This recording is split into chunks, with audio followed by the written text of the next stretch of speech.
nahmaduhu wa nusalli ala rasulihil karim. Amma ba'd. InsyaAllah hari ini kita dengar beberapa buah hadis. Mudah-mudahan Allah Subhanahu wa taala beri manfaat yang banyak untuk kita insyaAllah. Bismillah. Allahumma salli ala sayyidina. An ibni Umar radhiyallahu anhuma 'an an-nabiy sallallahu alaihi wasallam qala la hasada illa fi ithnatain. Rajulun ataahu Allahu al-Qur'an wa yaqumu bihi ana al-lail wa ana an-nahar. Wa rajulun ataahu Allahu mala wa yunfiquhu ana al-lail wa ana an-nahar. Sayyidina Abdullah bin Umar radhiyallahu anhu meriwayatkan bahawa Nabi sallallahu alaihi wasallam bersabda, hasad hanya diperbolehkan ke atas dua jenis orang. Yang pertama, orang yang Allah kurniakan Al-Quran dan dia membacanya siang dan malam. Dan kedua ialah orang yang Allah kurniakan harta dan dia sibuk membacanya, sibuk membelanjakannya di jalan Allah siang dan malam. Sayyidina Abdullah bin Umar radhiyallahu anhu meriwayatkan bahawa Nabi sallallahu alaihi wasallam bersabda, hasad hanya diperbolehkan ke atas dua jenis orang. Pertama ialah orang yang Allah kurniakan Al-Quran dan dia sibuk membaca Al-Quran siang dan malam. Dan kedua ialah seorang yang Allah kurniakan harta dan dia sibuk membelanjakan hartanya itu siang dan malam. An Abi Musa al-Ash'ari radhiyallahu anhu qala Rasulullah sallallahu alaihi wasallam, mathalul mu'min alladhi yaqra'ul Qur'an mathalut uturujjah rihuha tayyibun wa ta'muha tayyibun wa mathalul mu'min alladhi la yaqra'ul Qur'an mathalut tamrah la riha laha wa ta'muha hulwun. ومثل المنافق الذي يقرأ القرآن مثل الريحانة ريحها طيب وطعمها مر ومثل المنافق الذي لا يقرأ القرآن كمثل الحنظلة ليس لها ريح وطعمها مر. Sayyidina Abu Musa al-Ash'ari radhiyallahu anhu berkata, Rasulullah sallallahu alaihi wasallam bersabda, perumpamaan seorang mukmin yang membaca Al-Quran ialah seperti buah limau manis, baunya wangi dan rasanya pun sedap. Seorang mukmin yang tidak membaca Al-Quran ialah seumpama buah tamar, walaupun tidak mempunyai bau namun rasanya manis. Seorang munafik yang membaca Al-Quran ialah seumpama bunga raihan yang baunya harum tapi rasanya pahit. Sementara seorang munafik yang tidak membaca Al-Quran ialah seumpama buah hanzalah yang tidak mempunyai bau dan rasa pun pahit. Sayyidina Abu Musa al-Ash'ari berkata, Rasulullah sallallahu alaihi wasallam bersabda, perumpamaan seorang mukmin yang membaca Al-Quran ialah seperti buah limau manis. Baunya wangi dan rasanya pun sedap. Seorang mukmin yang tidak membaca Al-Quran ialah seumpama buah tamar, walaupun tidak mempunyai bau namun rasanya manis. Seorang munafik yang membaca Al-Quran ialah seumpama bau raihan, seumpama bau bunga raihan yang baunya harum tapi rasanya pahit.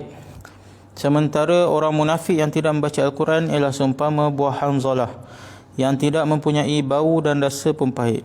Keterangan, buah hanzalah ialah sejenis buah yang menyerupai buah tembikai menyerupai buah tembikai susu yang kelihatan cantik tapi rasanya sangat pahit. An Abdullah bin Mas'ud yaqulu qala Rasulullah sallallahu alaihi wasallam, man qara'a harfan min kitabillahi falahu bihi hasanah wal hasanatu bi 'ashri amthaliha la aqulu alif lam mim harfun walakin alifun harfun wa lamun harfun wa mimun harfun. Sayyidina Abdullah bin Mas'ud radhiyallahu anhu berkata, Rasulullah sallallahu alaihi wasallam bersabda, sesiapa yang membaca satu huruf daripada Al-Quran, maka dia mendapat satu hasanah sebagai balasan satu huruf itu, dan ganjaran untuk satu hasanah ialah 10 kali hasanah seumpamanya. Saya tidak mengatakan bahawa alif lam mim adalah satu huruf. Bahkan alif adalah satu huruf, lam adalah satu huruf dan mim adalah satu huruf. Yakni kesemuanya 3 huruf yang dengan membacanya telah mendapat 30 hasanah.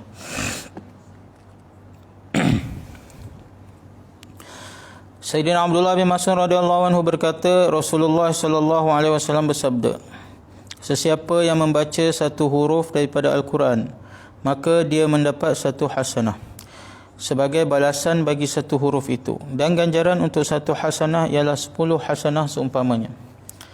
Saya tidak mengatakan bahawa alif lam mim adalah satu huruf. Bahkan alif adalah satu huruf, lam adalah satu huruf dan mim adalah satu huruf. Yakni kesemuanya ada 3 huruf, dengan membacanya telah mendapat 30 hasanah. An Abi Hurairah radhiyallahu anhu qala qala Rasulullah sallallahu alaihi wasallam, ta'allamul Qur'an faqra'uhu fa inna mathalal Qur'an liman ta'allamahu faqarahu wa qama bihi kamathali jirabin mahshuwin miskan yafuhu rihuhu fi kulli makan wa masalu man ta'allamahu fayarqudu wa huwa fi jawfihi kamathali jirabin ukiya ala miskin.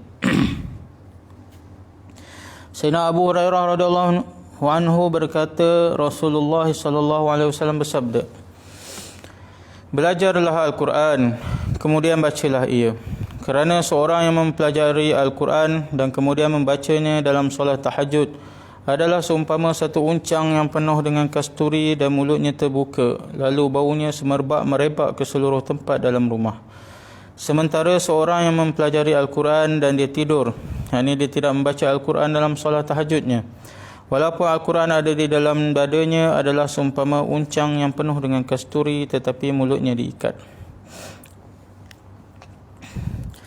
Sayyidina Abu Hurairah radhiyallahu anhu berkata, Rasulullah sallallahu alaihi wasallam bersabda, belajarlah Al-Quran, kemudian bacalah ia. Kerana seorang yang mempelajari Al-Quran dan kemudian membacanya dalam solat tahajud adalah seumpama satu uncang yang penuh dengan kasturi dan mulutnya terbuka, lalu baunya semerbak merebak ke seluruh tempat dalam rumah. Sementara seorang yang mempelajari Al-Quran dan dia tidur, yakni dia tidak membaca Al-Quran dalam solat tahajud, walaupun Al-Quran ada dalam dadanya, adalah seumpama uncang yang penuh dengan kasturi tetapi mulutnya diikat.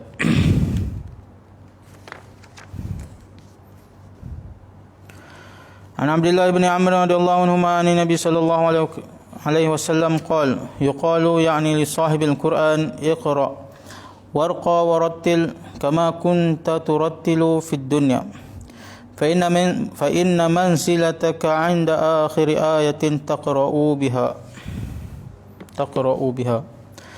Sayyidina Abdullah bin Amr radhiyallahu anhuma meriwayatkan bahawa Nabi sallallahu alaihi wasallam bersabda, pada hari kiamat akan diseru kepada ahli Al-Quran, teruslah membaca Al-Quran dan naiklah tingkat-tingkat syurga.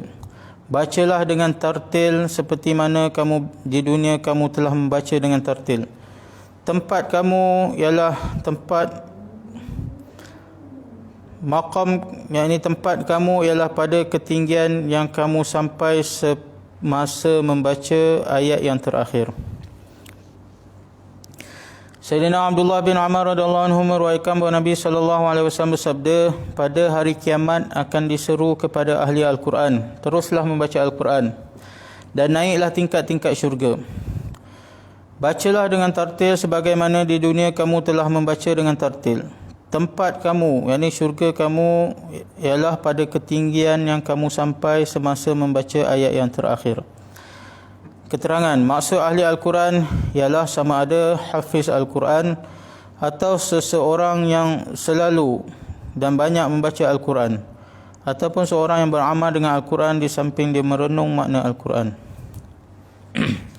InsyaAllah kita telah dengar beberapa buah hadis mengenai kelebihan Al-Quran.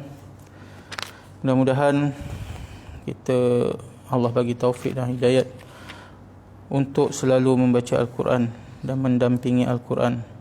Mudah-mudahan ke akhirat nanti kita tergolong di kalangan ahli Al-Quran.